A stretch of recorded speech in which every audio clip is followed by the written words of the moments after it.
بسم اللہ الرحمن الرحیم۔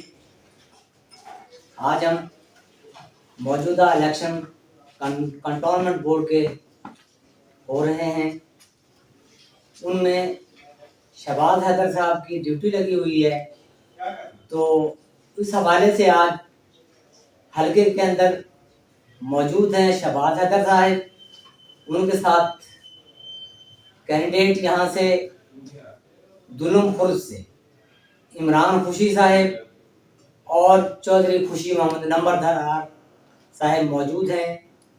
تیسرے ساتھی ہمارے ساتھ موجود ہیں علی شاکر ملتانی صاحب اور چوتھے اکبر حسین اکبر علی ہیں اور عرفان خوشی صاحب، یہ ہمارے ساتھ موجود ہیں۔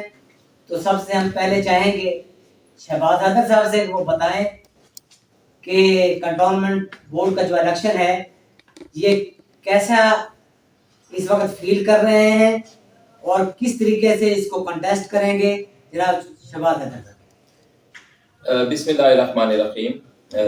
بہت شکریہ آپ کا، آپ کے چینل کے توسط سے میری کافی لوگوں تک آواز پہنچ جائے گی۔ میں سمجھتا ہوں کہ جو آج موجودہ حالات ہیں، ہمارا مقابلہ مسلم لیگ نون کا مقابلہ کسی کے ساتھ نہیں ہے۔ کوئی اس جو سیاسی جماعت، حکمران جماعت اپنے آپ کو ہمارا حریف سمجھتی ہے، میں ان کو کہتا ہوں کہ سب سے پہلے آپ لوگوں کے بنیادی حقوق پہ نظر دوڑائیں۔ آپ نے لوگوں سے سب کچھ چھین لیا ہے، جینے کا حق چھین لیا، مہنگائی آسمانوں کو چھونے لگی ہے، جو لاقانونیت ہے اس کا اپنا عروج ہے، اور اس کے ساتھ ساتھ جو دوسرے معاملات ہیں آپ ان میں دیکھ لیں کہ لوگ گلی گلی، محلہ محلہ، بازاروں میں لوگ سراپا احتجاج ہیں، لوگ جولیاں اٹھا کے اس عمران حکومت کے بارے میں بول رہے ہیں کہ بددعائیں دے رہے ہیں کہ یہ کسی طرح یہاں یہ چھوڑ جائے پاکستان کی نمائندگی، کیونکہ یہ اہل نہیں رہے۔ جس طرح مہنگائی کا طوفان برپا ہو چکا ہے، جس طرح لوگ خودکشیاں کرنے پر مجبور ہو چکے ہیں، جس طرح آپ دیکھیں کہ خواتین کی عصمت درازی کی جا رہی ہے، آپ دیکھیں اس طرح کے کئی بے شمار مینار پاکستان سمیت کئی ایسے واقعات روزانہ کی بنیاد پہ ہونا شروع ہو چکے ہیں، تو یہ میں سمجھتا ہوں کہ حکومت کی نااہلی اور بے حسی ہے۔ تو اس سے پہلے آپ دیکھیں کہ اس سے پہلے اگر آپ نظر دوڑاتے ہیں شریف قیادت کی طرف، تو ان کا کیسا ایک ترقی کا ایک جال بنا ہوا تھا، کیسے وہ لوگوں کی خدمت کر رہے تھے، کیسے وہ بحرانوں سے نکال کے پاکستان کو اقوام عالم میں زندہ قوموں میں کھڑا کر دیا تھا۔ انہوں نے کیسے غریب کی آواز پہ لبیک کر کے کہہ کے ان کی دہلیز پہ ہر وہ ان کی بات پہ لبیک کہتے تھے۔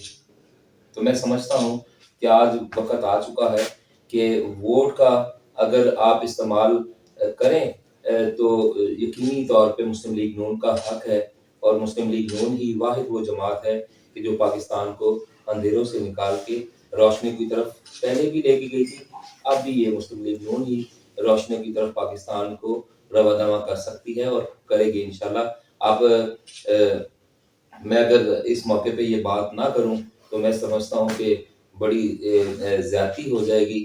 آپ دیکھیں کہ شہباز پاکستان جیسے میاں محمد شہباز شریف صاحب نے جمع مردی کے ساتھ ان کے صاحبزادے جناب حمزہ شہباز شریف صاحب کیسے جمع مردی کے ساتھ روزانہ کی بنیاد پر عدالتوں کے سامنے پیش ہوتے ہیں، عدالتوں کے سامنے اپنا سر تسلیم خم کرتے ہیں۔ اس کے برعکس دیکھیں آپ وہ جماعت کہ جو نہ عدالتوں کو مانتی ہے نہ اداروں کو مانتی ہے، انہوں نے پاکستان کی آنے والی نسلوں کو جو سکھا دیا ہے، تو میں سمجھتا ہوں کہ وہ انہوں نے اپنے آگے خود ہی اپنی بیڑیوں میں وٹے ڈالے ہیں۔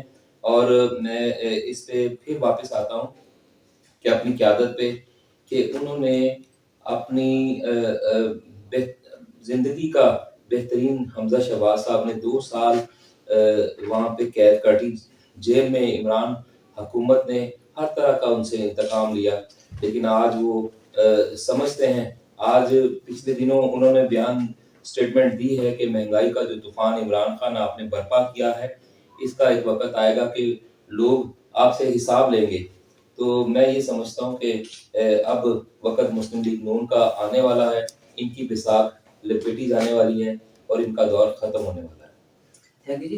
عمران خوشی صاحب, آپ کیا سمجھتے ہیں کہ کنٹونمنٹ کا آپ الیکشن جیت جائیں گے یا حکومت؟ جی الحمدللہ. جی بسم اللہ الرحمن الرحیم. جیسا کہ کنٹونمنٹ بورڈ کا الیکشن چل رہا ہے اور پورا زور و شور سے, تو میں بہت پر امید ہوں کہ ہماری پارٹی انشاءاللہ یہاں سے ون کرے گی. اور دیکھیں ہمارا مقابلہ ان P T I, peoples party, ان پارٹیوں سے نہیں ہے. ہمارے قائدین کہہ چکے ہیں کہ ہمارا مقابلہ تو مقابلہ کریں گے اور اس الیکشن کو ون کریں گے. تو الحمدللہ میں بہت پر امید ہوں کہ ہم اس الیکشن کو ون کر رہے ہیں. اور نیکسٹ لوکل باڈیز کا جب الیکشن آئے گا تو میں خود الحمدللہ یہاں UP 245, PP 169, NA 134 میں خود یہاں سے کینڈیڈیٹ ہوں چیئرمین کا. تو انشاءاللہ ہم اچھے طریقے سے اپنے یہاں سے سیٹوں کو ون کر اپنے قائدین کو تحفہ دیں گے. بہت